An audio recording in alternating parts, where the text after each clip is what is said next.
Você abre a palavra de Deus no livro do profeta Samuel. Primeiro livro do profeta Samuel, aí no capítulo 1.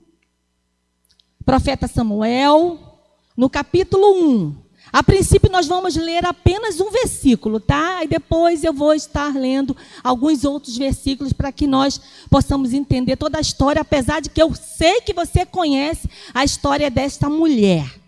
Tá bom? Então eu quero que você abra no primeiro livro do profeta Samuel, capítulo 1, apenas o versículo 27.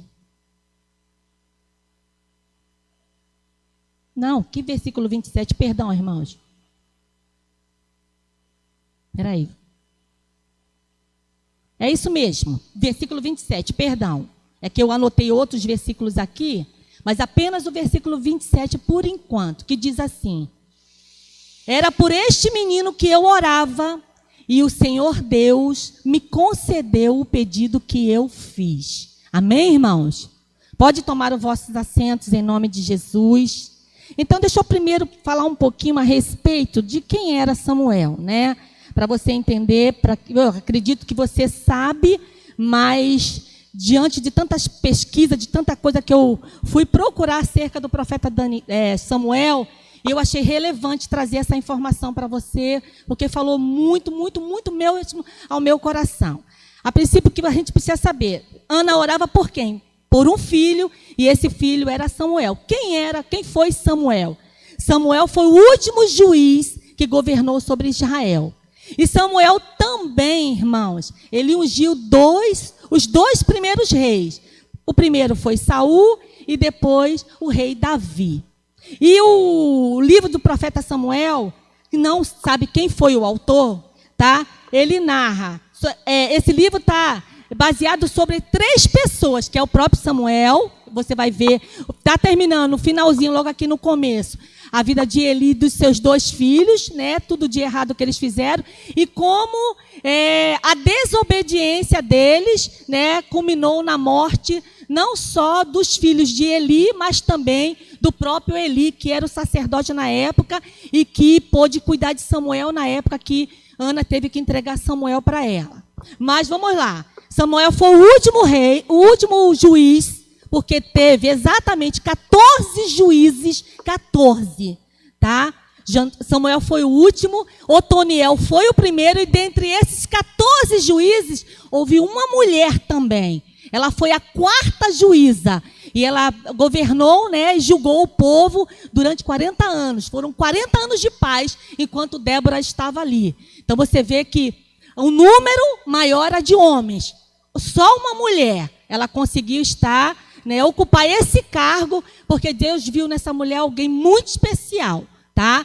Então, Samuel foi o último de um governo teocrático, onde Deus é que governava o povo através dos juízes. Samuel foi o último.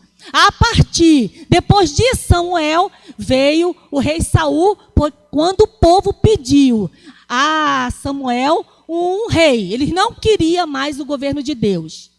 Eles agora queriam que governasse o povo, o homem, né? E você viu toda a desgraça que houve, tantas coisas ruins que aconteceram desde que começou, tirou o governo de Deus e colocou o governo do homem. Porque o homem se acha muito capacitado, né? O homem se acha muito inteligente, muito capaz de governar alguma coisa sozinho, sem a direção de Deus. E culminou em um monte de coisas ruins que aconteceu com o povo de Israel. E muita idolatria alcançou o povo, desde que tiraram o governo de Deus e passaram para um governo para as mãos de um homem. Então, o profeta Samuel, como sendo o último o último juiz, né? Ele teve 3 funções, irmãs. Eu fiquei maravilhada com as coisas que Deus foi falando no meu coração, porque o profeta Samuel, ele foi profeta, ele foi juiz e ele foi também sacerdote. Como profeta, ele falava de Deus junto ao povo. Deus usava a vida do profeta Samuel para transmitir ao povo a direção.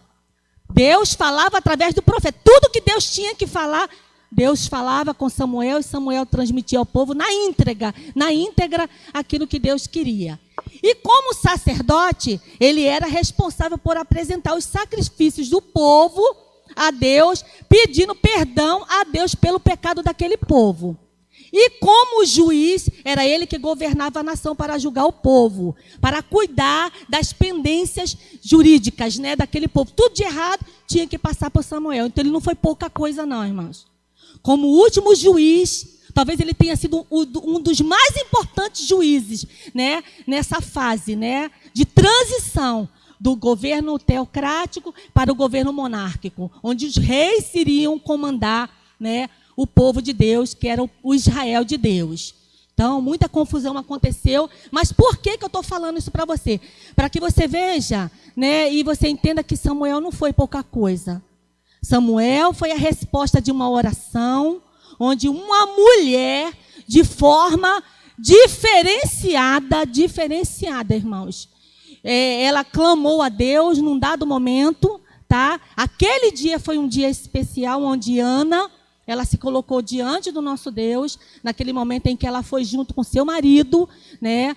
Quando todos os anos eles subiam até Siló para adorar o Senhor, e era e todos os anos eles faziam isso, irmãos. Não era uma coisa esporádica, não. Todos os anos, todas as famílias iam até Siló, que era o lugar de adoração que o povo precisava congregar para ali oferecer o sacrifício a Deus. E Ana ia junto com seu marido, e nós vamos ler aqui bem no iniciozinho para você poder entender, né? Eu vou ler aqui para você, que diz assim, fala de Elcana e suas duas mulheres, e diz assim: houve um homem de Ramataí Zofi, da região montanhosa de Efraim, cujo nome era Elcana, filho de Jeroão, filho de Elu, filho de Tu, filho de Zuf, eframita. Elcana tinha duas mulheres, uma se chamava Ana e a outra se chamava Penina. Penina tinha filhos, Ana, porém, não os tinha. Todos os anos esse homem ia da sua cidade para adorar e sacrificar ao Senhor dos Exércitos em Siló, onde Ofni e Finéias, os dois filhos de Eli, eram os sacerdotes do Senhor. No dia em que Elcana oferecia o sacrifício, ele dava porções desta a Penina, sua mulher, e a todos os seus filhos e filhas. A Ana, porém, dava uma porção dobrada, porque ele a amava, mesmo que o Senhor a tivesse deixado estéril. Penina, sua rival, a provocava excessivamente para a irritar, porque o Senhor a tinha deixado sem filhos. Isso acontecia ano após ano.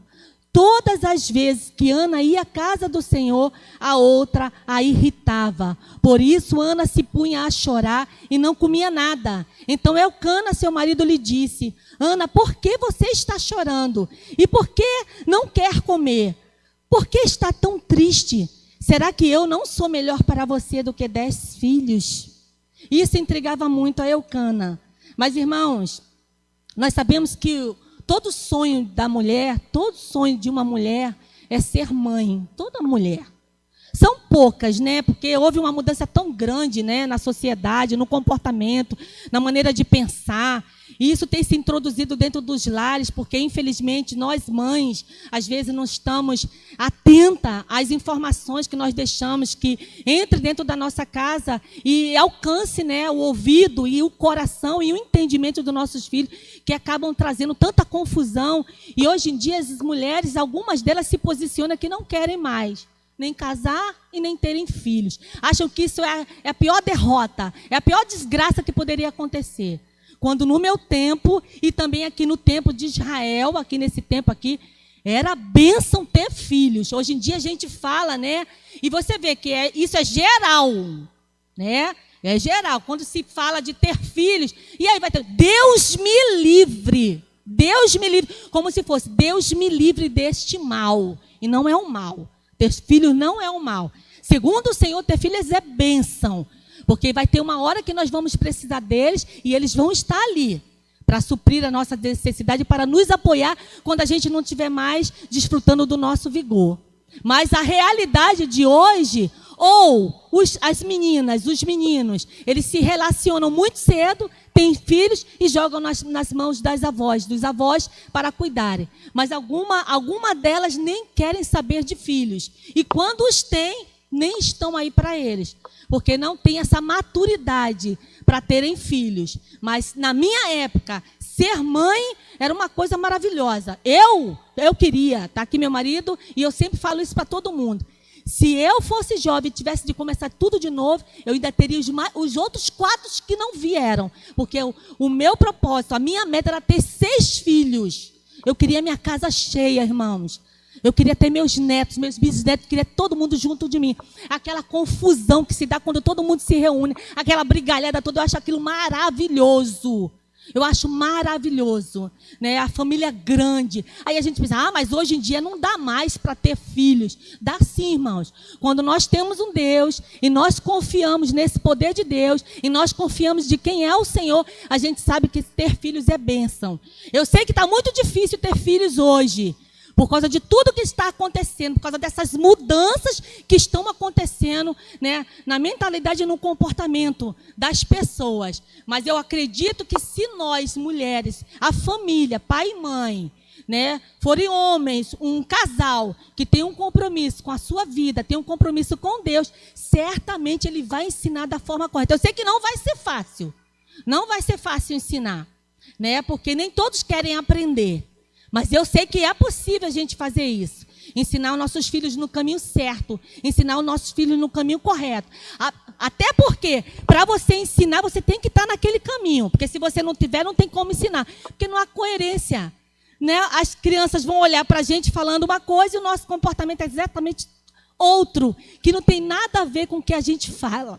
Então, uma coisa precisa casar com a outra para que nós possamos ter autoridade no ensinamento, né, de coisas preciosas aos nossos filhos, para que eles não se desviem, para que eles não façam coisas onde o mal, as consequências virá sobre eles mesmos. E não só sobre eles, mas que vai acarretar e vai alcançar toda a família, pai, mãe e todos aqueles que moram dentro daquela casa. Então, irmãos, está muito difícil. Mas eu sei que nesse tempo era muito importante. Era muito importante para o casal ele ter seus filhos. E quanto mais, melhor. E se viesse homem, então era melhor ainda, né? Porque o homem era valorizado nesse tempo. A mulher recebia uma grande discriminação nesse tempo. A mulher não tinha voz, a mulher não tinha presença. A mulher estava ali só para procriar. Ela, a auxiliadora do marido, tudo, mas ela não tinha voz. Ela tinha que fazer o que o homem queria e acabou e ponto final. Em obediência. Algumas coisas mudaram, graças a Deus. Nós ainda devemos obediência ao nosso marido? Sim, devemos. Obediência a ele. Mas não como era antes, né? De um jugo, de uma escravidão, de uma obediência irrestrita, onde a gente não pudesse colocar o nosso posicionamento, colocar nosso pensamento, dizer do que a gente gosta, do que a gente não gostou, né? Porque a gente precisa conversar, e naquele tempo não podia. Então, nesse tempo aqui, né, uma mulher ser estéril, porque o problema foi detectado de Ana. Eu não sei qual o problema que nós, mulheres, que estamos aqui hoje, nós estamos enfrentando. Eu não sei qual é a esterilidade que está alcançando, que alcançou a nossa vida, que alcançou a nossa casa. Só nós sabemos, né? Se é na vida financeira, se é no casamento, ou se é, né, com os filhos. Né, algum problema muito sério que está acontecendo dentro de casa em relação aos filhos, se era um problema de relacionamento, né, com os filhos, com o marido, com a sogra, com os familiares, com a parentela. Há muitas esterilidades, alguns tipos de enfermidade que entram dentro da nossa casa, que nós precisamos identificar essa esterilidade, essa doença, esse mal, né, para que a gente possa colocar ele diante do nosso Deus. A primeira coisa que nós precisamos fazer é detectar, identificar esse mal. Assim como Ana sabia qual era o mal dela. E isso angustiava demais a vida de Ana. Porque, irmãos, como era importante que a mulher gerasse filhos para a descendência do seu marido, e isso mostrava vigor, isso mostrava virilidade, isso trazia para o homem, né, uma glória para ele, e diante de todos os outros, todo mundo vendo que a família dele é grande, e sem contar, irmãos, que ela era a a esposa dele. Então se esperava que ela gerasse filhos a ele, descendentes a ele, para que desse continuidade à linhagem dele, né, a descendência dele. E de Ana não vinha nada, passaram-se anos, a Bíblia não fala, procurei saber quantos anos aconteceu, quantos anos de casado eles ficaram, até que chegou, né, a conscientização de que Eucana, ele precisava se casar com outra mulher, para que essa mulher fosse apenas geradora de filhos. Entendeu? Tinha um código, né, na lei, né, em Deuteronômio fala sobre esse código, que é o código de Hammurabi, que dava direito ao homem para que ele se casasse com outra mulher, e essa mulher só gerasse filhos para ele, porque a sua mulher, né, com quem ele casou, não fosse estéril, dava esse direito, essa legalidade a ele de ter outra mulher. Assim como foi com Abraão e outras pessoas que tem na Bíblia também, que se valeram desse direito que tiveram e se casaram com outra para poder gerar filhos, enquanto a mulher dele não podia ter. E como Ana nasceu estéril, irmão, não foi uma coisa que aconteceu de repente. Ela nasceu estéril. O porquê eu não sei. Por que Deus permitiu? Se foi assim que ele quis, porque havia um propósito. Né? Que se você ler a história toda, você vê que havia um propósito da parte de Deus, porque Deus, na hora certa, no momento certo, Deus ia fazer o grande milagre, que Ana, todas as vezes que ia para o santuário lá, louvar e bendizer o nome do Senhor, ela orava ao Senhor, pedindo por um filho. E naquele dia em especial, irmão, que foi o dia diferente. E sabe, irmãos, quando eu estava lendo e Deus foi falando ao meu coração, Deus foi falando sobre a importância da oração. E Deus falou que a oração, através da oração nós obtemos resultado. Eu sei que todo mundo aqui ora, amém, irmãos? Todo mundo ora e a gente tem que orar e a gente faz isso. Isso é uma necessidade do povo de Deus. Mas essa oração específica de Ana não foi em casa, irmão. Não foi em casa. Não foi. E eu fiquei pensando, meu Deus, nós estamos vivendo um tempo tão crítico quando se fala de oração, né? E teve um momento, nós aqui tivemos que acabar com o culto de oração porque não tinha pessoas para fazer o culto de oração. Muitas vezes só tinha 2 ou 3 e olhe lá. Né? E quando chovia, então, que vinha eu e mais uma irmã, a gente fazia o culto. Quando ela louvava, eu pregava. Quando ela pregava, eu louvava. E depois chegou mais uma e a gente ficou ali fazendo aquela escala para a gente fazer. Quando a gente olhava para a assembleia, para ver o povo, para a gente orar, porque é culto de oração. Culto de oração já fala, a gente veio aqui orar. Eu sei que a gente ouvia a palavra de Deus primeiro, mas a maior parte, né, do tempo que a gente ficava aqui era para orar. Orar pelo quê? Pela nossa vida. Colocar diante de Deus as nossas situações. Situações que angustiam, situações que traziam muita dor, muito sofrimento para nós, para o povo, para a nação, para as pessoas ao nosso redor. Porque, irmãos, a gente vê as coisas acontecendo. A gente ouve. Basta você ligar a televisão, você é bombardeado por notícias ruins. Poucas são as notícias boas que nós ouvimos agora. Né, que venha trazer paz. Pelo contrário, a gente se levanta, quando acaba o jornal, você está desesperado. É com medo da água, é com medo do mosquito, é com medo de falar com as pessoas, é com medo de beijar. Agora você tem que cumprimentar o outro através de um piscar de olhos, porque o outro está contaminado. A gente está com medo do outro, porque a gente acha que o outro está com vírus e vai passar para nós. Ou a gente não aceita um copo de água quando vai na casa do outro, e daqui a pouco vai surgir outra coisa, vai surgindo, e a violência, e o povo não pode sair mais para ir para lugar nenhum, porque tem bandidos ali, tem outros ali. E onde está Deus nessa história, irmãos? E onde está a nossa confiança nessa história toda? Porque, irmãos, era importante para eles irem para a casa do Senhor. E precisa ser importante para nós. Pode ter mudado as coisas para o mundo lá fora. A maneira que eles pensam, a maneira que eles se comportam, a maneira que eles reagem. Mas para o povo de Deus não pode mudar. Para nós não pode mudar, irmãos. Nós devemos orar dentro de casa, devemos sim. E não orar sozinhas. Nós temos que orar com o nosso marido, nós temos que orar com nossos filhos. Nós temos que gastar mesmo um tempo de oração. Porque sem oração a gente não vai obter nada, irmãos. Sem colocar diante de Deus a nossa petição, nós não vamos ver nada, não vamos ver milagre nenhum sendo realizado, não vamos ver mudança nenhuma na nossa vida, seja na nossa vida espiritual, seja na nossa vida financeira, seja na nossa vida como homem, como mulher, como esposa, como pai, como mãe. Não vamos ver mudança para com nossos filhos, não vamos. E infelizmente, irmãos, quando eu estava lendo essa palavra e Deus foi falando no meu coração, Deus falou, o povo não quer orar, irmãos. O povo não quer vir para a igreja orar. E o milagre acontece quando nós estamos juntos, irmãos. Deus prometeu, logo depois que reinou Saul foi desobediente, saiu, né, porque fez coisa errada perante os olhos do Senhor.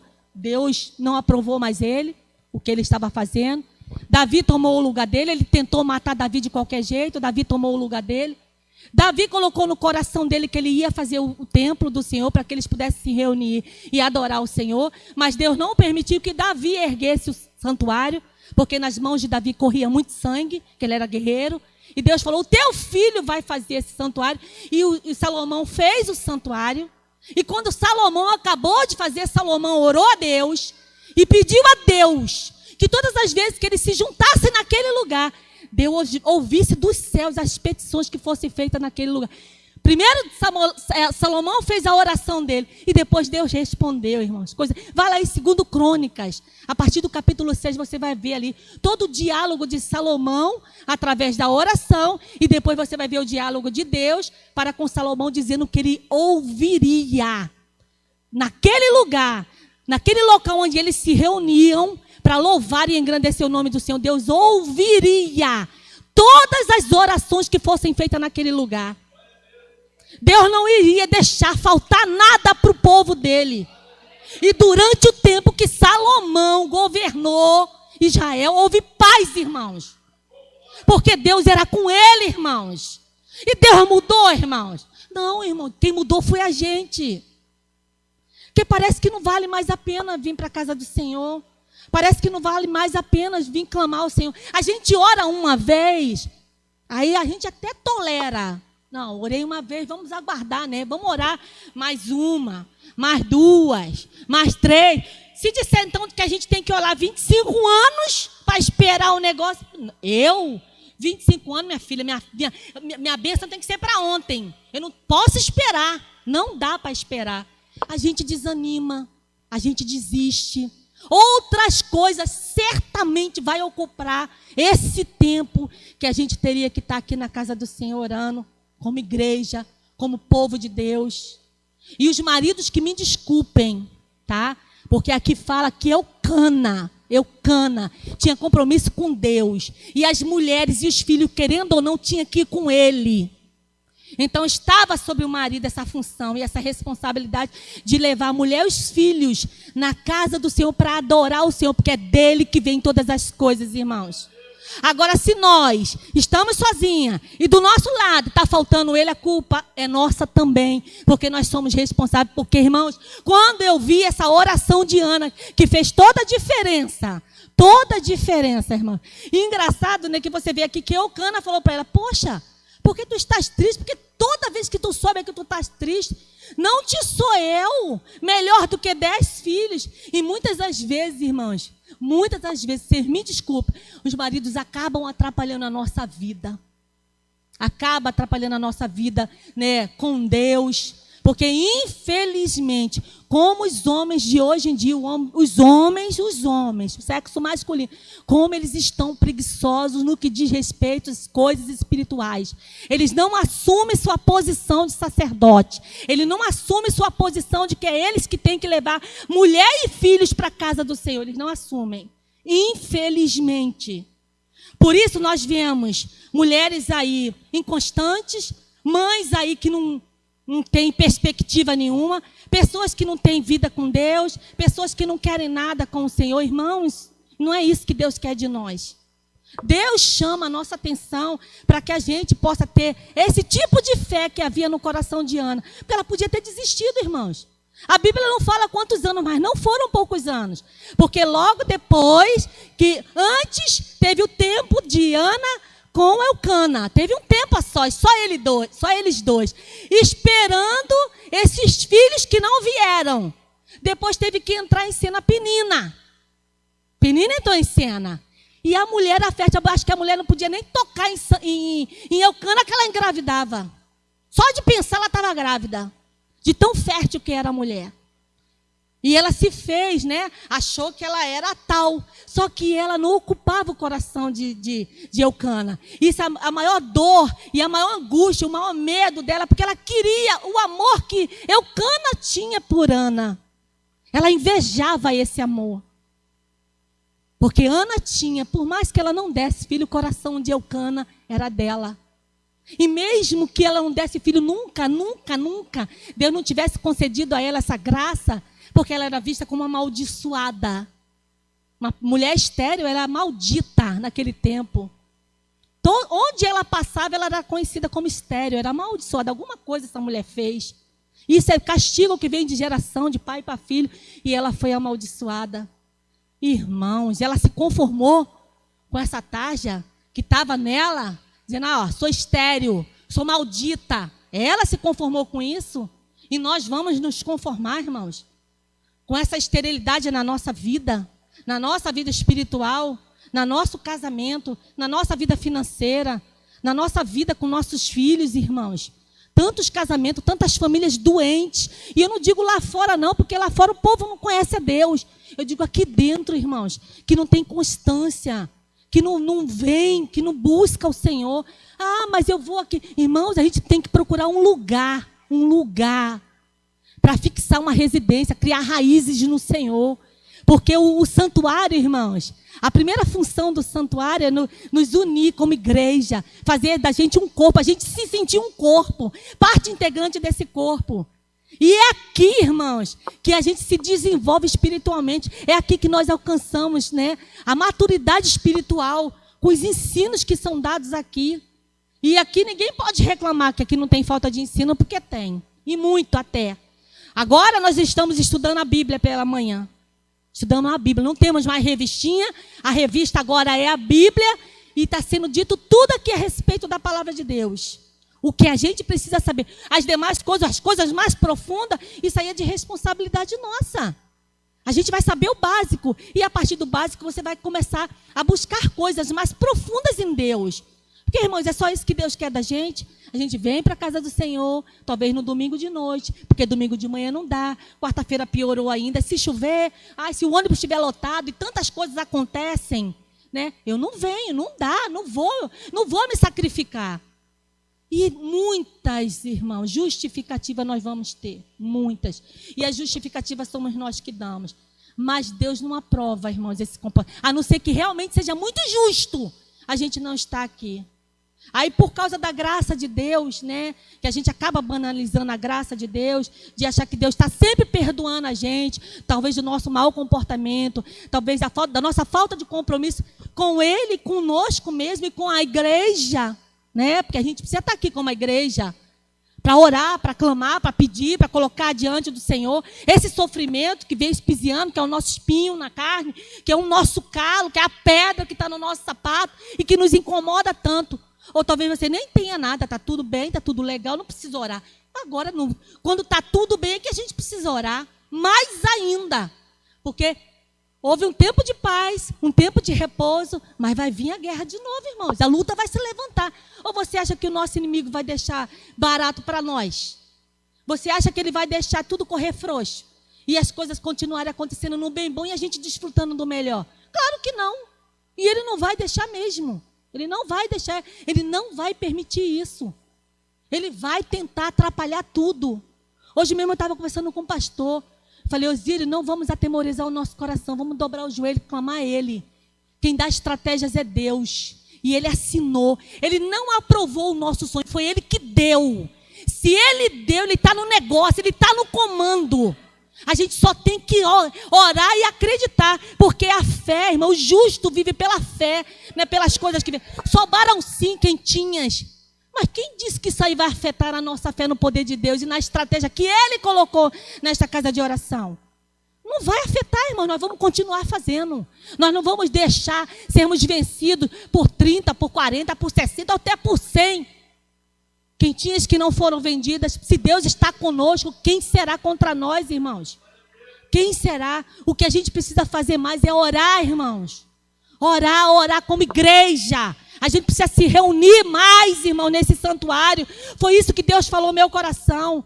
A gente precisa levantar nossas vozes como mulheres de Deus. Foi uma mulher, irmãos. Foi uma mulher que orou. Ela identificou o problema e esse problema estava atazanando ela há muitos anos. E ela se conformou. Ela podia dizer mesmo, né? Meu cana está satisfeito. Meu marido está satisfeito. O negócio está assim. Está indo, está tudo bem. Vamos deixar. Vamos se conformar. Não vai mudar mesmo nada. Está bom assim como está. Está bom, irmãos? Eu não acho que está bom. Eu não me conformo com as coisas. Eu falo para Deus, Senhor, eu não gosto. Eu não gosto desse cenário. Quarta-feira, quando eu vim para a casa do Senhor, falou, Senhor, eu não gosto desse cenário. Isso não está correto, isso não está certo. Porque tantas cadeiras vazias, Senhor. O povo deve estar todo mundo muito bem, muito bem. Não deve estar acontecendo nada. Nem nada de bom, nem nada de ruim. Porque ainda se estivesse acontecendo alguma coisa de boa, a gente estava aqui para agradecer. De ruim, então, não está acontecendo mesmo, porque não tem ninguém. Falei, Senhor, eu não aceito isso. Eu não aceito isso, porque a gente precisa se reunir para orar. As mulheres de oração, elas precisam estar aqui. Eu tenho clamado muito ao Senhor. Falei, Senhor, não vou mais reclamar. Mas, Senhor, eu coloco o nome de cada uma nas mãos do Senhor. Claro, né? Eu creio, irmãos, eu creio. Só Deus pode mudar o coração do homem, só Ele. Tanto que é Ele, o Espírito Santo de Deus, é Ele que convence a gente do pecado, da justiça e do juízo. Só Ele pode, só Ele. E muitos de nós, infelizmente, a gente não se aproxima mais, porque quando a gente se aproxima, trabalho aparece. E vai aparecer mesmo, porque Deus não quer desempregado, Deus não quer desocupado, Deus quer pessoas que têm compromisso, pessoas que amam a vida, pessoas que amam a obra de Deus, pessoas que vão pagar o preço, irmãos. Então Deus conta com essas mulheres aqui. Deus quer levantar um grupo de mulheres orantes, grupo de mulheres que se ajoelhem, grupo de mulheres que se dobrem diante do Senhor, da majestade do Senhor, que não se conforme de ver essa esterilidade na nossa vida espiritual, de ver esse vazio, essas cadeiras vazias, mas mulheres que vão se destacar aqui dentro, né? Porque vão buscar em Deus a resposta, irmãos. A gente tem sim que identificar o problema. Por quê? Então vamos lá, Senhor, é por causa disso, Deus. Agora nos ajuda, meu Deus, nos dê as estratégias, porque Deus vai dar estratégia para nós. Deus deu para Ana. E naquele momento, irmão, naquele momento que ela estava orando, o negócio foi tão grandioso e tão maravilhoso que quando Ana orava, não saía uma palavra da boca dela, ninguém ouvia nada. E quando eles se reuniam, eles comiam, eles bebiam vinho, bebiam suco de uva, bebiam isso tudo. Então, o sacerdote ali, naquele momento, em ver Ana falando, mas não saía, ele pensou que Ana estava embriagada. E ele foi em direção a Ana, perguntou, e fez essa pergunta a ela. Ela falou, não, a minha alma está angustiada. E nesse momento eu clamo ao Senhor, eu tenho uma petição ao meu Deus, só que ela não contou a ele o que era. E o sacerdote ali naquele momento, que aconteça contigo segundo você pediu a Deus. Que Deus aprove essa tua petição. E Ana, quando saiu daquele lugar, irmãos, ela não saiu daquele lugar da mesma forma que ela entrou. Cabisbaixa, triste, sofrida, arrasada, deprimida, angustiada. Ela não saiu, não. Ela saiu completamente diferente. Quantas vezes, irmãos, a gente entra aqui exatamente com essas características e a gente às vezes sai pior ainda do que entrou? Numa desilusão, numa tristeza, numa vontade de não voltar mais. Por quê? Deus mudou, irmãos? Deus não mudou, irmãos. Deus não mudou. E todas as vezes que a gente entra aqui, que a gente ouve a palavra de Deus, a fé do coração de Deus, ela alcança nosso coração. A gente não pode sair daqui da mesma maneira que aqui a gente adentrou. Nós vamos sair daqui exatamente com uma postura diferente, levando daqui a nossa bênção. Porque se é lícito, se está de acordo com a palavra de Deus, se está em linha com a palavra de Deus, a gente não precisa temer, irmãos. Porque Deus vai dar o seu sim. E sabe o que a palavra de Deus diz? Até que eu marquei aqui os versículos que Deus falou comigo, que olha só, são versículos da palavra de Deus, que ele fala que quando nós estamos na igreja, quando nós estamos juntos, que ele diz que se dois ou mais estiverem na casa de oração e concordarem a respeito de qualquer coisa aqui na terra, vai ser ligada no céu. Nós somos mais de 2, irmãos. O que a gente concordar aqui a respeito da nossa vida, a respeito da nação, a respeito das pessoas lá fora, se for lícito, se estiver de acordo com a vontade de Deus, Deus vai dar o sim, o amém, irmãos. Nós não vamos sair daqui sem resposta. Nós não vamos sair daqui pensando, será? Com dúvida no nosso coração, porque Ele garantiu que Ele estaria no meio de nós. Se 2 ou mais estivessem reunidos no nome dEle, e nós estamos reunidos aqui no nome de Jesus, irmãos. E a diferença nossa para aquele povo naquela época é que eles não tinham o Espírito Santo, nós temos. O Espírito Santo de Deus, ele testifica no nosso coração de que nós somos filhos de Deus. E que maior é o que está em nós do que aquele que está no mundo, irmãos. Ele está conosco. Nós não estamos sozinhos. Quando nós saímos da nossa casa e a gente vem para a casa do Senhor, é o Espírito Santo de Deus que traz a gente, irmãos. Pensa bem quando você está lá na sua casa, que vem no teu coração. É uma luta da nossa carne com o nosso espírito. A nossa carne diz que não vai. E o teu espírito, ele quer vir. Mas quem ganha, irmãos? A carne e a alma. Se ela não está em contato com Deus, se ela não está em contato com as coisas espirituais, sempre ela vai prevalecer. Porque ela não quer, ela está com preguiça, ela está desanimada, ela está chateada, ela está angustiada, ela está triste, ela está decepcionada. E a gente acaba transferindo essa decepção, essa angústia a Deus que não respondeu a nossa oração. Para que orar? Para que orar? Eu tenho orado tanto, não muda nada, não acontece nada. Quando muda alguma coisa não é tão relevante assim, não é tão significativa assim, que mude algo extraordinário. A gente está esperando o extraordinário quando Deus já está agindo nas pequenas coisas. Quando Deus se faz presente no nosso cotidiano, no nosso dia a dia, quando nós estamos lá preparando o almoço, que às vezes é só ovo, e a gente com a criatividade fabulosa, a gente faz aquele ovo virar um bife maravilhoso, que o nosso marido e nossos filhos, que delícia, mãe, que delícia, que comida gostosa. Ele ama comer ovo. Aí eu fico pensando lá, o que eu vou fazer com aquele ovo? Não gosta de carne. Então, graças a Deus, né? A gente não gasta muito com carne. Quem come lá carne sou eu. E de vez em quando, que eu também não sou muito chegada à carne. Eu gosto da carne, o primeiro dia que chega, eu quero comer um bife desse tamanho. Depois a carne fica lá congelada. Não sou carnívora. Não sou. Nem eu, nem ele. Então, irmãos, olha a beleza de nós termos um Deus maravilhoso, irmãos. Que dá essa criatividade, essa habilidade a nós mulheres. De cuidarmos do nosso lar. Né, de sermos essas orantes, essas mulheres de fé, mulheres determinadas que detectam os problemas dentro de casa e não se acomodam esperando as coisas acontecerem por si só, sozinho, que haja uma solução. Nada como um dia após o outro. Com certeza amanhã será um dia melhor. Será, irmãos, que será um dia melhor? Se a gente não veio buscar da fonte esse dia melhor, porque é Ele que preside dia e noite, irmãos. É Ele, nosso Deus, irmãos. Ele que criou tudo, Ele está no comando de tudo, Ele que sustenta a terra.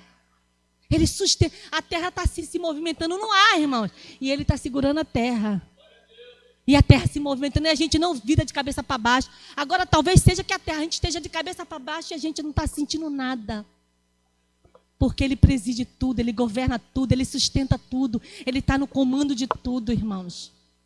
Então, o que Deus, né, falou no meu coração, que eu e você, assim como Ana, que era determinada, que não desistiu, irmão, não desista. Meninas, não desista do seu sonho. Aliás, não desista dos planos de Deus, porque sonho pode ser que aconteça ou não.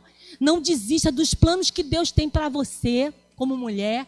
Não desista dos planos que Deus tem para a sua família, seu marido do seu lado, louvando a Deus, conduzindo o lar espiritual, a vida espiritual da família, da mãe, dos filhos. Eu não desisti. Eu sempre dizia quando eu ia, este lugar aqui é dele. E eu não deixava ninguém sentar no lugar quando ele não estava, não. Aqui esse lugar é do seu pai. Na época, logo no início eu tinha só a Aline, depois veio a Ariane, eu falei, este lugar aqui é do seu pai. E não demorou muito não, irmãos. Demorou muito não. Logo depois ele estava sentado do meu lado e trabalhando junto comigo, porque quem trabalhava primeiro era eu. Aí depois eu tive que ser mandada por ele, né? Não teve jeito mesmo, né? Aí a gente começou a trabalhar junto e graças a Deus. E por que nós somos melhores do que vocês? De maneira nenhuma. Vocês são tão preciosos quanto eu sou e nós todos juntos. Deus olha para a gente e não faz acepção de pessoas. Mas Deus vê o nosso coração, até onde a gente se joga, até onde a gente é ousado, até onde a gente se compromete com o reino.